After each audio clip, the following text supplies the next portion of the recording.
5. Cooking up a storm. Autumn came, bringing with it Halloween pumpkin carving, then fireworks night with big bangs and colourful displays. Then, after no time at all, the nights drew in, and it became very cold outside. Dad and Grandad put up the Christmas tree. Lucky then pulled down the tree, and it had to be put up again and redecorated. The Appleby's only set of lights was carefully wrapped around the tree, and all different types of ornaments, old and new, hung on the tips of its branches. Alfred the chili plant had lost all but 3 of his leaves, and the chilies had started to turn purple with yellow stripes. It was precisely 1 week before Christmas. It was the exact time Alice expected a letter to arrive from Auntie Kimberly. But at breakfast, there were no letters for Alice, just one letter addressed to her parents. She was beginning to think it would be best if Mum just chopped the chilies up for dinner.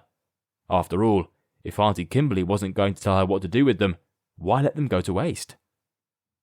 Alice stirred her spoon around the bowl of cereal. Her eyes came to rest on the letter addressed to her parents. She recognised the posh, swirly handwriting on the front. The letter was from the Blagdens. She watched as her dad opened the letter and began to read. Mum looked over his shoulder intently, trying to see what the letter contained. Dad's cheeks grew a little red, and his eyebrows became taut with anger. "Alice, please can you go to the living room? Your mum and I need to talk." Alice knew this was serious, but she wanted to know what her parents were going to say. So, without a word, she got up and left the kitchen, closing the door behind her. Then she turned and pressed up her ear to the door to listen in on her parents' conversation.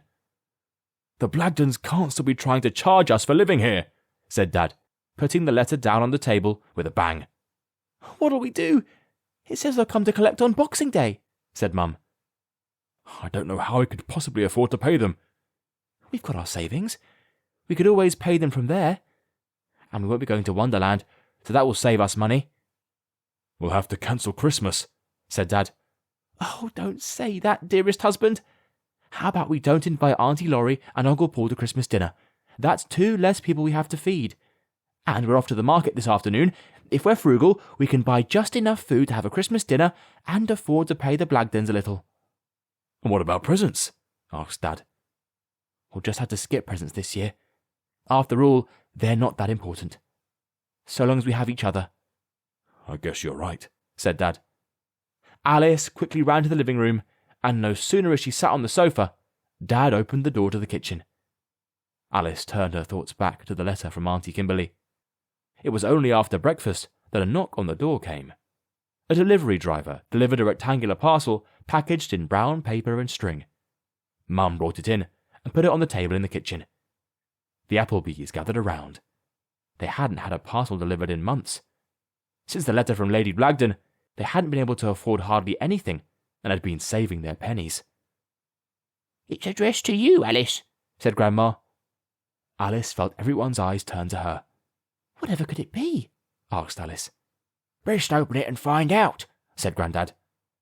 Alice came over to the table and carefully undid the white string, then started to peel at the corners of the parcel. "I'll get some scissors. It'll be quicker," said Mum. She was right. In no time at all, the brown paper came away to reveal a wooden box.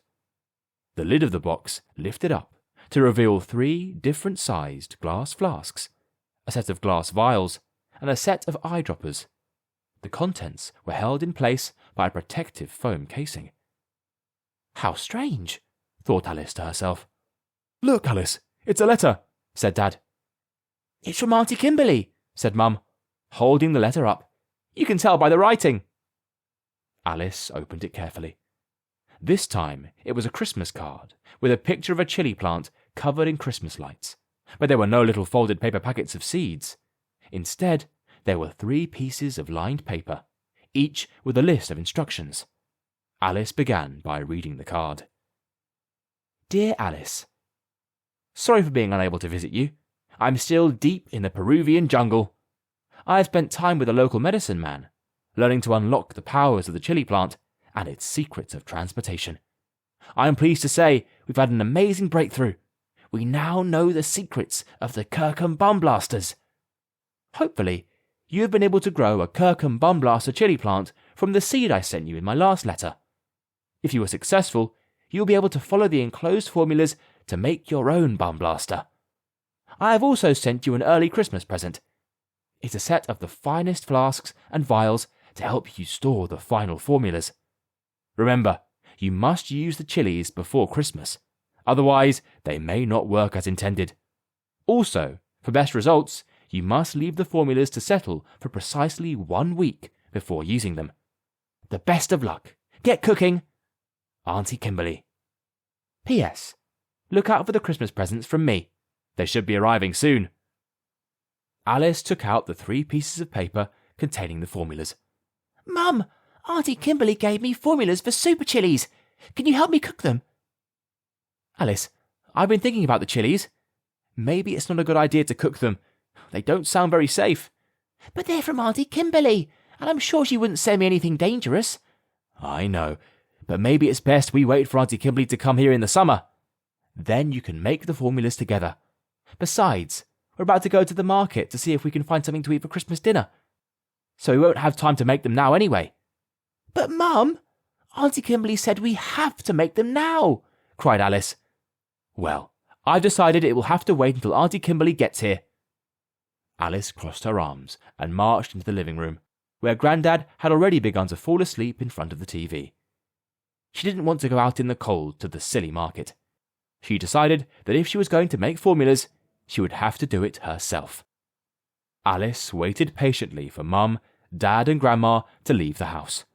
Immediately, she gathered Auntie Kimberly's formulas and the wooden box containing the flasks and vials and took them into the kitchen.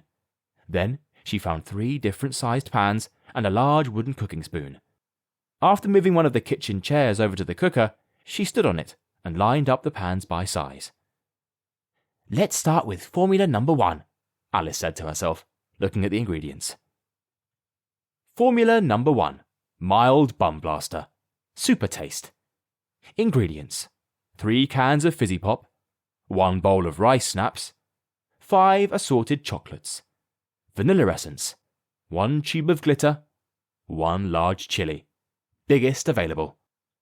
Instructions: start with 3 cans of fizzy pop on medium heat. Stir in the rice snaps and chocolate, then add a splash of vanilla essence for flavour. Chop the chili up finely, then add to a pan. Continue to simmer for 15 minutes or until the colours stop pulsing. Taking the scissors, Alice carefully cut free the largest chili, the super chili, away from Alfred the plant. Then she found a can of fizzy orange pop and some rice snaps. These were the easiest ingredients to get. Now, onto the tough ones. She took the remaining chocolate from her advent calendar and poured it into the first pan. Then she turned on the heat. But she didn't have any vanilla essence. I'll just have to use brown sauce, she said. So she took the brown sauce Grandad liked and squirted that in. The mixture fizzed and bubbled away, and Alice stirred it until a wonderful yellow and purple colour pulsed throughout the mixture. This is brilliant! On to the next formula. Formula number 2, said Alice to herself. Formula number 2, Bum Blaster. Ingredients: 2 cans of fizzy pop, 5 pickled onions, 10 Brussels sprouts, 2 whole eggs, a sliver of cheese, a pack of bubble gum, 1 large smelly sock, used, 6 chilies, except the smallest, most shriveled chili. Instructions: start with the fizzy pop on medium heat. Pop in the onions, sprouts, eggs and cheese, packet and all. Add bubble gum for consistency, then drop in the chilies whole and stir counterclockwise for 1 minute. Continue to cook for 1 hour or until the formula turns blue. That's easy, thought Alice to herself. She carefully pulled a sock from Grandad's foot as he snored. The 6 chilies were easy to snip off, and the other ingredients were easy enough to get, although she had to search her dad's spare coat pockets to find some chewing gum, which was the nearest thing to bubble gum Alice could find. Before using the chilies, she scraped a couple of the Kirkham Bum Blaster seeds into a piece of paper and folded them up, just like how Auntie Kimberly had sent her the original super seed. "I'll be able to grow more Kirkham bum blasters next year," thought Alice to herself. The mixture fizzed and bubbled away, and Alice stirred it for 1 minute. But which way was counterclockwise? "I'm sure it doesn't matter that much," thought Alice to herself. On to formula number 3. Formula number 3. Bum Blaster Rocket Fuel. Do not use. Ingredients: the smallest, most shriveled chili. Chop finely. Half a bottle of ketchup. Cornflakes. A smelly fish. 1 large smelly sock. Used. Instructions: throw everything into a pan and leave to simmer down for 1 hour or until the formula turns completely black. This formula belongs to NASA, the National Aeronautics and Space Administration. Do not ever use this formula.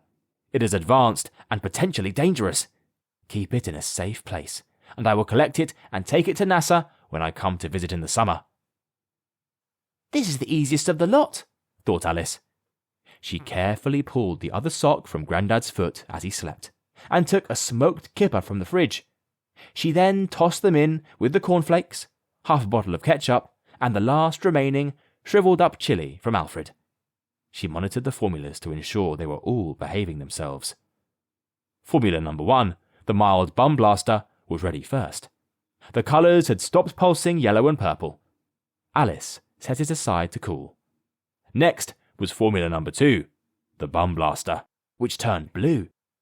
Then formula number 3, the bum blaster rocket fuel, which turned completely jet black. After leaving the formulas to cool, Alice poured each one carefully into the glass flasks, and then sealed them with cork stoppers. She washed up the pans and wooden spoons, and she cleaned down the sides of the sink, so it would look as if nothing had happened. Then she took the glass flasks upstairs, along with the wooden box containing the other equipment, and put them under her bed for safekeeping.